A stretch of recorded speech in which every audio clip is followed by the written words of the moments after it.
Toby. Baby Toby. Good morning, Tonga. Good morning! May hindi maamin? Ilabas mo na yan sa akin. Toby in the morning.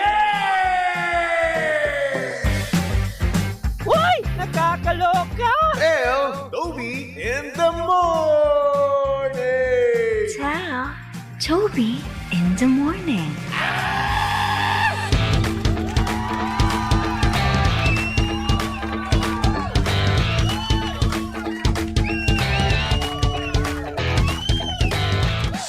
Same, pero iba. We are number 106.7 Energy FM. Pangga, huwag mo sabihing radyo. Sabihin mo, oras, subong kapuluan. Pangga, check your time. It's now 6:28 on the clock. Good morning, good morning, good morning, Luzon, Visayas at Mindanao Metro and Mega Manila. At syempre, good morning din naman sa mga pangga natin dyan kakagising lang. Uy, hello, good morning. At sa mga pangga natin dyan na nag-leave ngayong Friday, ay nako, congratulations. Mahaba-haba ang iyong weekend, di ba? It's a long weekend for you kasi nga naman, bukas, Sabado at Linggo na, ikaw naman ay magpapahinga or hindi naman kaya, ikaw ay pupunta ng ibang lugar. Ay nako, napakasaya nga naman no, kapag ikaw ay magta-travel, lalong-lalo na kung meron kang kasama, di ba?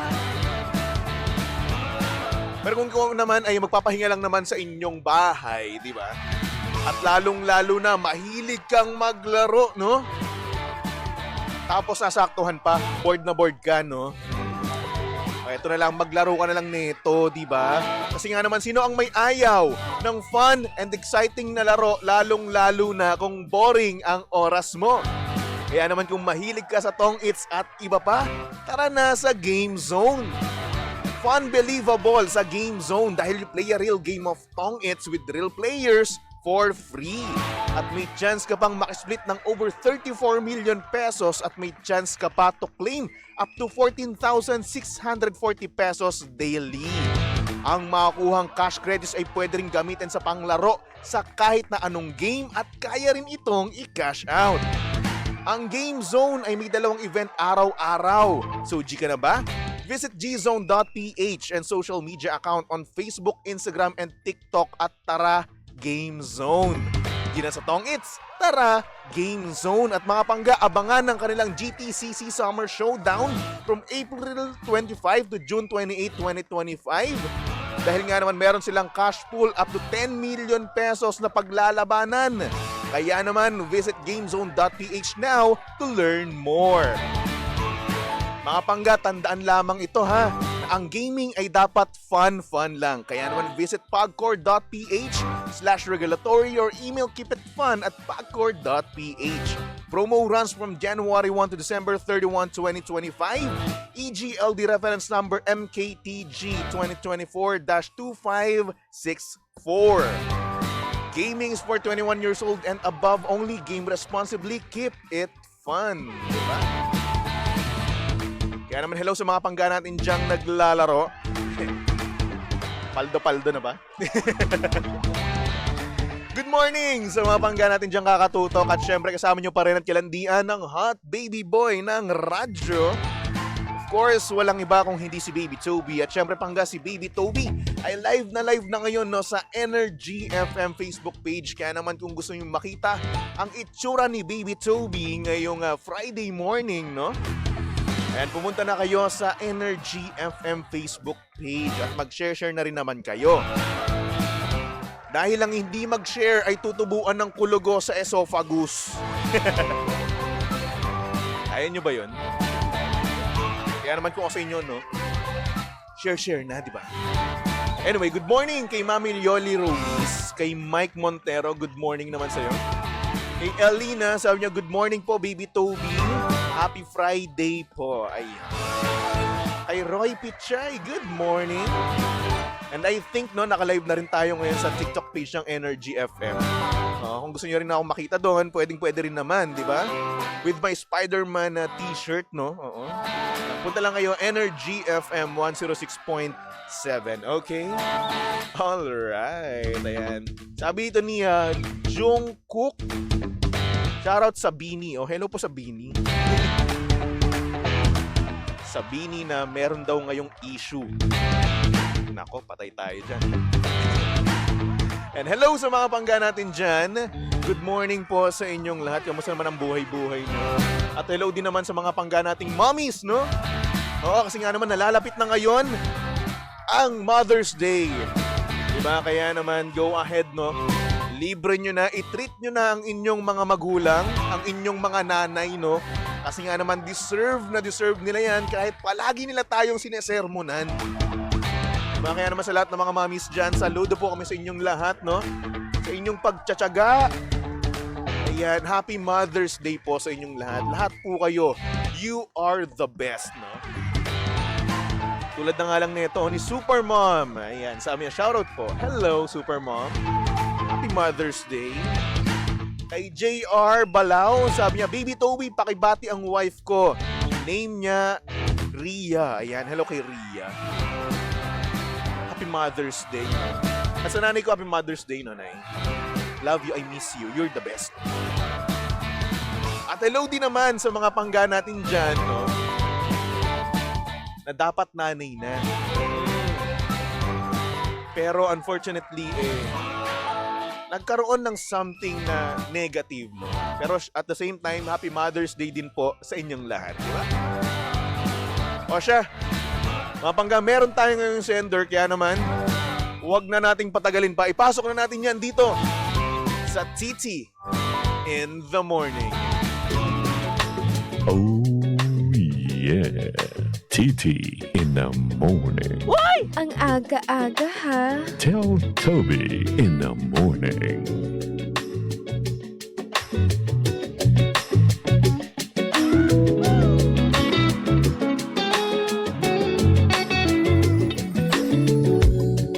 Good morning sa mga pangga natin dyang people pleaser. Yes, na kahit na anong gawin, iniisip pa rin ang may isip ng iba, di ba? Ito ang storya ng ating sender. At ang sabi niya dito, Good morning, Baby Toby. Tago mo na lang ako sa pangalang Ren. Medyo nakakainis lang na sobrang people pleaser ko. To the point na kahit ako na mismo ang mahihirapan, aakuin ko pa rin. Kasi ayokong may nasabi sila sa akin. Papawork man yan, sa friends, o kahit sa mga hindi ko man kakilala. At minsan pa nga, Baby Toby, narinig kong nag-uusap ang mga katrabaho ko. At isa sa kanila sinabi na, ibigay mo na lang yan kay Ren. Hindi naman itatanggi nun.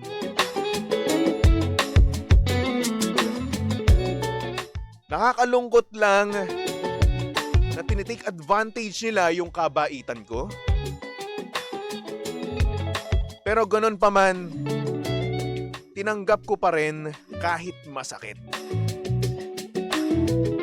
Baby Toby, paano ba mag-no sa mga tao nang hindi iniisip na baka mabastusan sila?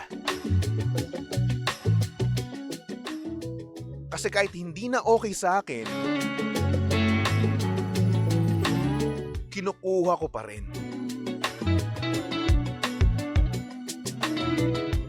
Wala naman din ako mapagsabihan kasi baka isipin ng iba na kalalaking tao, napakaiyakin.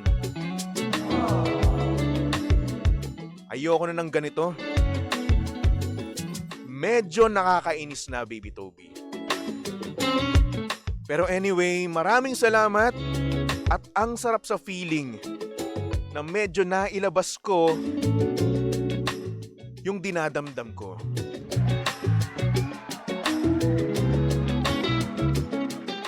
Baby Toby, thank you so much again and more power sa inyong estasyon.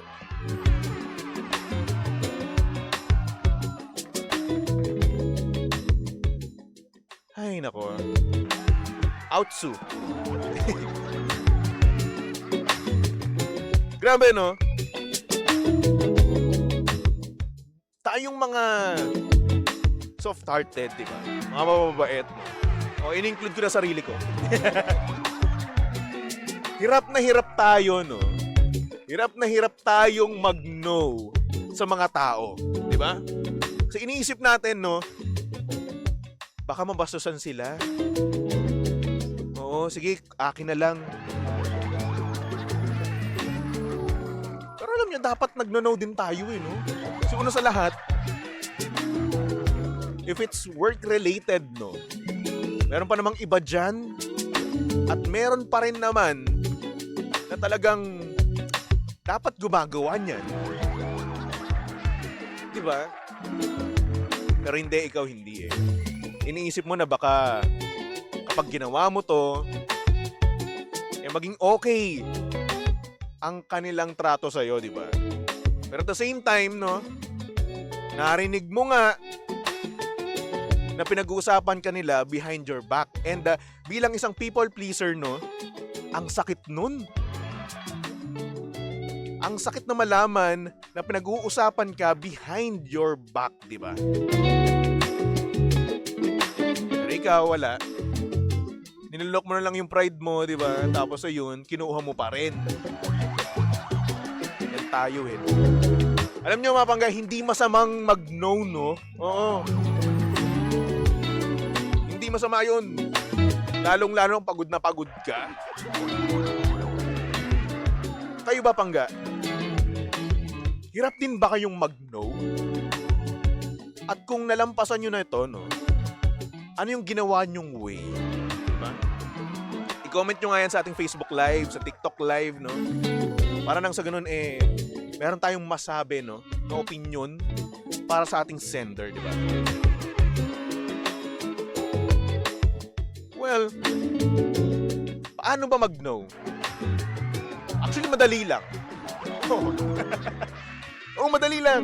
Sabihin mo lang, hindi po. Lang. Hindi ko po kaya. Sabihin mo lang katotohanan, di ba? Kasi tayo kasi, no, takot na takot tayong magsabi ng totoo. At mas pipiliin na lang natin na mahirapan tayo kaysa magsabi ng katotohanan. Katotohanan na kung saan hindi mo na kaya. Especially sa work, no? Lalong-lalo na kapag meron kang mga senior na mga tamad. Oh, talagang nanggagayot, ganun. Oo, nang mamatanda eh. Lalong-lalo pag nakita nila kabaitan mo, no? Iti-take advantage talaga nila yan. Oo, kung mas bata ka sa kanila, ay nako, mamamain ka niyan. Lalamunin ka, di ba? Pero ganun pa man, no? Kung hirap na hirap ka na, no? Magsabi ka ng no. Sabihin mo lang, una sa lahat, no? Yun yung pinaka mahirap eh. Yung unang pagsabi mo ng no. Pero kapag nag-no ka na ng maraming beses, madali na lang yan. Totoo lang, madali na yan. At maging vocal ka lang sa na-experience mo ngayon sa trabaho mo. For example, super loaded mo na, no? Sabihin mo lang, boss, di na po kaya ng load ko. Pagod na po ako, hindi na po makatao, gano'n. Kung hindi na makaya, mag-resign ka na lang. Di ba? Kasi I'm sure, no, may meron pang mga kumpanya dyan na hindi ito-tolerate yung mga ganyang bagay. Diba? At the same time, no, para na rin mag-evolve yung sarili mo, no, mag-no ka. You must learn how to say no. Di lang sa trabaho, sa mga pabor ng mga tropa mo, sa mga pabor ng pamilya mo kapag hindi mo na kaya. Di ba? Mag-no ka lang. And sa sinabi mo naman, no, na ang hirap magsabi sa iba kasi nga baka isipin nila na kalalaking tao iyakin, no? Hayaan mo lang sila. No? Dapat tayo wala tayong pakialam sa mga sinasabi ng iba, no? So una sa lahat, kahit na di naman natin sabihin yun, meron at meron pa rin naman silang masasabi. Lagi naman niyang ganun eh. At isipin mo ha, social mo. Nag-uusapan ka nila. Di ba?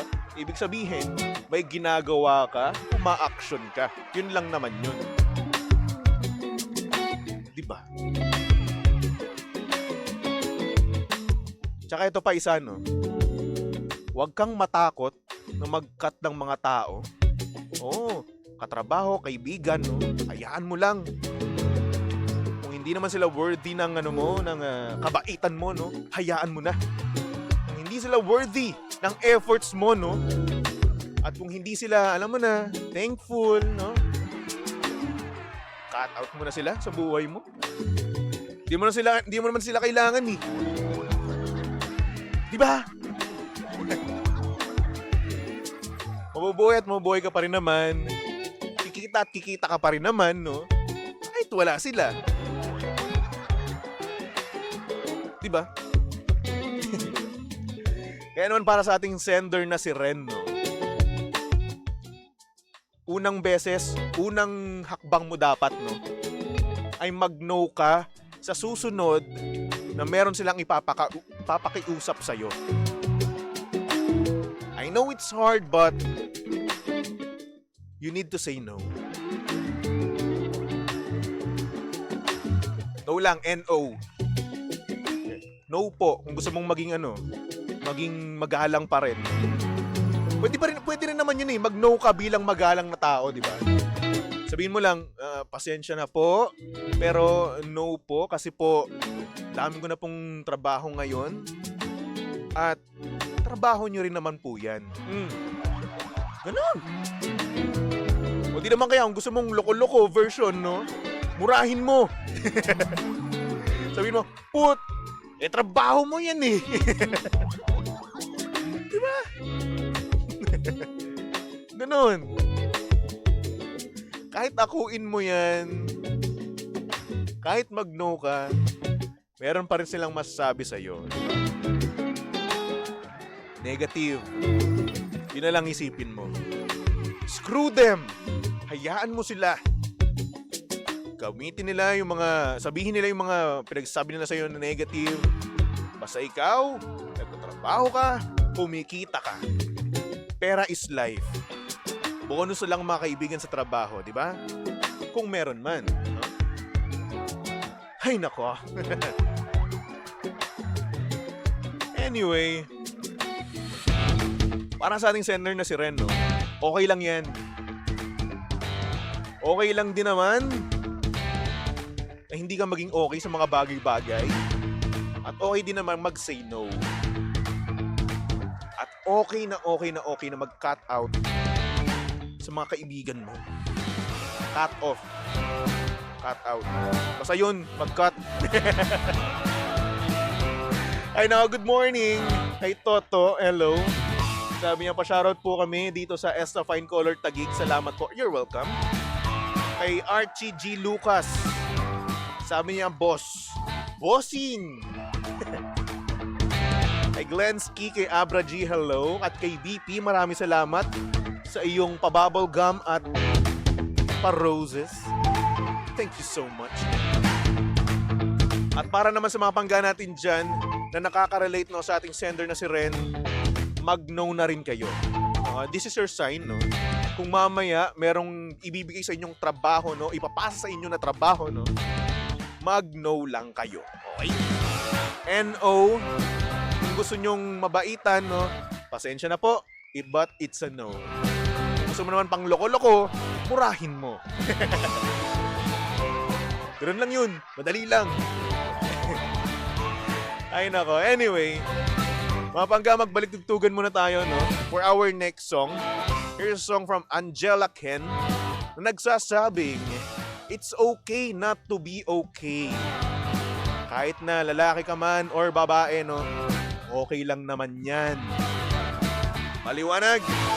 Maliwanag na maliwanag. Kaya naman tumutok lang dito sa estasyong same, pero iba. We are number 1, 6.7 Energy FM. Panggawag mo sabihin radyo. Sabihin mo